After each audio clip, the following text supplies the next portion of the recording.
बिस्मिल्लाहिर्रहमानिर्रहीम। अस्सलाम वालेकुम रहमतुल्लाहि व बरकातुहू। लाखों करोड़ों दरूद नबी करीम अलैहिस्सलातु वस्सलाम और उनकी आल पे। मैं आपकी मेज़बान मिसेज अरसलान फलक अपने यूट्यूब चैनल निगाह मुस्तफ़ा सल्लल्लाहु अलैहि वसल्लम पे। आज का हमारा गुफ्तगू का मौजू रमज़ानुल मुबारक की आमद। अल्लाह रब्बुल इज़्ज़त कुरान पाक में सूरह बकरा में इरशाद फरमाता है, या अय्युहल्लज़ीना आमनू कुतिबा अलैकुमुस क़ियामु कमा कुतिबा अलल्लज़ीना मिन क़ब्लिकुम लअल्लकुम तत्तक़ून। ऐ ईमान वालों, तुम पर रोज़े फ़र्ज़ किए गए जैसे कि तुमसे पहले लोगों पर फ़र्ज़ किए गए थे ताकि तुम परहेज़गार बन जाओ।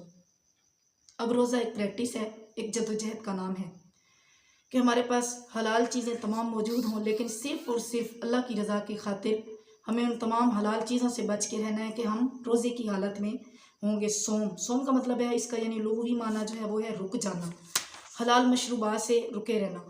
अल्लाह रब्बुल इज़्ज़त के प्यारे नबी मोहम्मद मुस्तफ़ा सल्लल्लाहु अलैहि वसल्लम फरमाते हैं कि शबान मेरा महीना है और रमज़ानुल मुबारक अल्लाह रब्बुल इज़्ज़त का महीना है।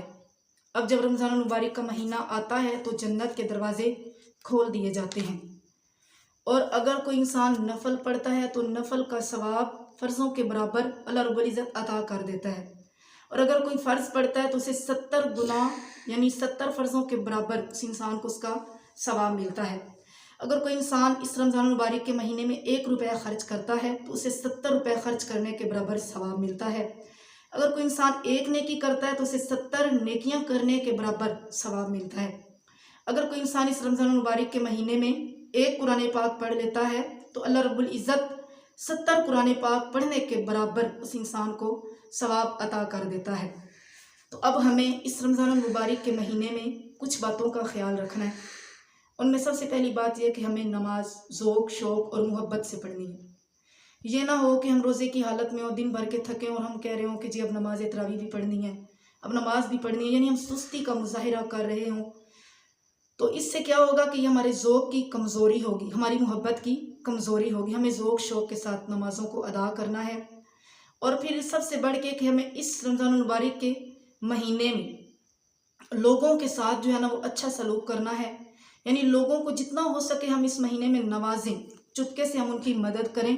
अगर हम किसी इंसान की मदद करना चाहते हैं तो हम रमज़ान मुबारक के महीने से पहले यानी ये महीना शुरू होने से पहले हम किसी इंसान की मदद कर दें। और अगर मदद हम कर देते हैं तो हम ये ना समझें कि हमने उस पर एहसान किया है, बल्कि हम उस इंसान को अपना मोहसिन जानें, क्योंकि वो हमारा मोहसिन है। इस वजह से हमारा मोहसिन है कि अल्लाह रब्बुल इज़्ज़त उसकी वजह से हमें सवाब से नवाजेगा। अगर हमें किसी तालिब इल्म को, किसी बूढ़ी माँ को, यानी मस्जिद इमाम को, या किसी भी गरीब लाचार शख्स को हमने कोई सूट गिफ्ट करना है, हमने उसे कोई कपड़े देने हैं, तो हमें चाहिए कि हम रमज़ानुल मुबारक का महीना शुरू होने से पहले उसे वो चीज़ें, वो कपड़े, कोई भी चीज़ हो, हम उसे वो ले के दे दें ताकि वो उसका इस्तेमाल रमज़ानुल मुबारक के महीने में भी करे, और ईद पे अगर वो कपड़े पहनना भी चाहता है तो रमज़ानुल मुबारक के महीने में वो उन्हें सिलवा कर उन कपड़ों को पहन सकता है। अब साथ ही बात कुरान पाक की, इस बात का भी हमें ख्याल रखना है। हमें कुरान पाक से ऐसी मोहब्बत रखनी है कि हम सुबह भी कुरान पढ़ें, हम दोपहर भी कुरान पढ़ें, और जब नमाज तरावी में कुरान पाक सुने, यानी नमाज तरावी में जब हम कुरान पाक सुनते हैं तो हम बड़े ज़ौक़ शौक़ मोहब्बत के साथ वो कुरान सुने। अब एक और बात जिसका हमने सब ने बहुत ज़्यादा ख्याल रखना है वो है नमाज तहज्जुद। सहरी के लिए तो हम माँओं बहनों बेटियों ने भी उठना ही उठना है।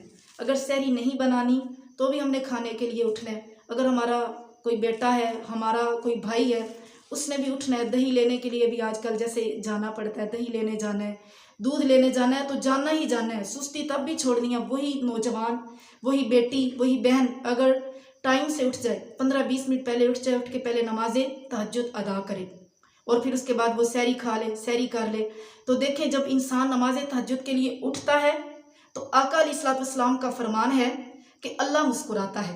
नमाज तहज्जुद के लिए कोई इंसान उठे तो रब मुस्कुराता है, यानी बाकी नमाजों के लिए इंसान नमाज पढ़ने के लिए जाता है ना, तो अल्लाह रब्बुल इज़्ज़त सवाब अता करता है, लेकिन जब कोई नमाज तहज्जुद के लिए उठ के खड़ा हो जाता है अल्लाह के हजूर तो अल्लाह मुस्कुराता है। और मेरे नबी पाक अलैहिस्सलातु वस्सलाम का फरमान है कि जब कोई जवान लड़का या जवान लड़की नमाज तहज्जुद के लिए खड़ी होती है तो अल्लाह रब्बुल इज़्ज़त फरिश्तों के सामने उस पर फ़ख्र महसूस करता है।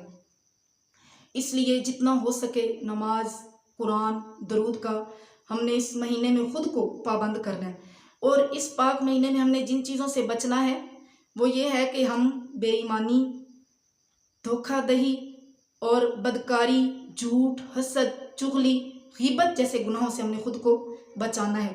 जैसे कि हदीस पाक में अल्फाज मिलते हैं। हदीस पाक में मेरे नबी अलैहिस्सलाम ने फरमाया कुछ औरतों को कि तुमने जो रोज़ा रखा था ना, वो रोज़ा तोड़ दिया है। औरतें कहने लगी या रसूलल्लाह कैसे? तो आका अलैहिस्सलाम ने फरमाया कि तुमने हलाल के साथ रखा था लेकिन हराम के साथ तोड़ दिया। कैसे? कि गीबत करके, यानी तुमने कैसे, क्या तुमने मुर्दा भाई का गोश्त ना खाया? तो ये चीज़ें हैं जिनसे हमने खुद को बचाना है। रोज़ा सिर्फ ये नहीं है कि हमने सुबह सहरी कर ली और रात में इफ्तारी कर ली, रोज़ा हो गया, नहीं। अगर हम उसमें झूठ, बेईमानी से, धोखाधड़ी से काम लेते हैं तो भी हमारा रोज़ा नहीं होगा। और जिस चीज़ से हमने अपने आप को बचाना है इस पूरे महीने में, वो एक चीज़ है कि हमने अपने गुस्से पर कंट्रोल करना है। अब जो एक दुरुस्त बात है, जो सही एक बात है, उसको बर्दाश्त कर लेना हमारा कमाल नहीं है। हम किसी गलत बात को बर्दाश्त करेंगे तो इसमें हमारा कमाल होगा। अगर कोई बार हमारे से एक ही गलत बात कर रहा है तो हम उससे कहें यार हम रोज़े से हैं, अल्लाह की रहमत इस महीने में बरस रही है, जा हमने तुझे अल्लाह की रज़ा के लिए माफ़ कर दिया। इन बातों के साथ हमारा सवाब और दुगना हो जाएगा। और जब अगले को माफ़ करें तो हदीस पाक के ये अल्फाज ज़हन में रखें कि तू रब के बंदों को माफ़ कर रब की रज़ा के लिए, और रब तेरे गुनाह माफ़ फरमा देगा, रब तुझे माफ़ फरमा देगा। अब देखें हदीस पाक के अल्फाज हैं कि रमज़ानुल मुबारक में शयातीन जो होते हैं वो जकड़ दिए जाते हैं। जब शयातीन जकड़ दिए जाते हैं तो उसके बावजूद भी हम नमाजों में, कुरान पाक में, दुरूद पाक में हम काहली से काम लेते हैं, सुस्ती से काम लेते हैं। तो इसमें हज़रत हसन बसरी भी इसकी वजह क्या बताते हैं, और हमें खुद भी इन बातों को सोचना चाहिए कि हमारे गुनाह इस कदर हो चुके हैं कि जब इतना बाबरकत महीना आता है जिसमें अल्लाह रब्बुल इज़्ज़त की रहमत बरस रही होती है, लेकिन हम उसमें नमाज में सुस्ती कर जाते हैं, कुरान पढ़ने में सुस्ती कर जाते हैं। तो इसका क्या सबब है? इसका सबब ये है कि हमारे गुनाह, हमें नेकी के काम करने की जो तौफीक है ना, हमारे गुनाह हमसे वो नेकी के काम छीन लेते हैं, वो तौफीक छीन लेते हैं। हमने इस पाक महीने में, बाबरकत महीने में ज़्यादा से ज़्यादा अल्लाह रब्बुल इज़्ज़त को राज़ी करना है, सच्ची तौबा करनी है, और हमने क्या करना है कि हमने अल्लाह का कुर्ब हासिल करना है। अल्लाह रब्बुल इज़्ज़त ये जो रमज़ान मुबारक के 2-3 दिन बाकी रह गए, अल्लाह पाक हमें रमज़ानुल मुबारक के महीने की तैयारी करने की तौफीक अता फरमाए। जो कुछ मैंने बोला, आपने सुना, अल्लाह रब्बुल इज़्ज़त हमें इस पर अमल करके इसको आगे फैलाने की तौफीक अता फरमाए। व आखिरु दावाना अनिल हम्दुलिल्लाहि रब्बिल आलमीन। अस्सलामु अलैकुम व रहमतुल्लाहि व बरकातुहू।